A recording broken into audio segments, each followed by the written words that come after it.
আমি আজকে একাত্মতা ঘোষণা করছি এই কারণে, আমি আমার সন্তানের হত্যার বিচার চাই। আমি বিচার চাই, আমি বিচার চাই। এই বিচার আপনাদের নিশ্চিত করতেই হবে। আমার সব সন্তানের কাছে আমার অনুরোধ, আপনারা আমার সন্তানের হত্যার বিচার করুন। কারণ হাদির শেষ ইচ্ছা ছিল যদি মৃত্যু হয় তবু যেন আমার মৃত্যু বিচার হয়। আমি এই বিচার চাই। ইনসাফের বাংলাদেশ চাইলে যদি মৃত্যুবরণ করতে হয়, আর কত রক্ত দিবে আমাদের সন্তানেরা? আর সহ্য করার ক্ষমতা আমাদের নাই। আমাদের সন্তানদের বাঁচতে দিন। ইনসাফের বাংলাদেশ গায়েব হোক। আমরা আর সহ্য করতে পারি না।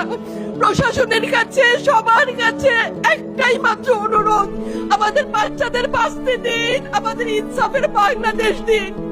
কথা বলার শক্তি আমার নাই, আমার চোখ ভরে আসছে। আমি সহ্য করার শক্তি আমাদের নাই। আমাদের বাচ্চাদের বাঁচতে দিন। প্রশাসন সজাগ হবে কবে? আর কত মৃত্যু আমার বাচ্চাদের দেখতে হবে? আমি কথা বলতে পারছি না। আপনারা সবাই আমার বাচ্চা হাদির জন্য দোয়া করবেন, আমাদের বাচ্চাদের জন্য দোয়া করবেন, আর ইনসাফের বাংলাদেশ যেন কায়েম হয় সেজন্য দোয়া করবেন। আসসালামু আলাইকুম।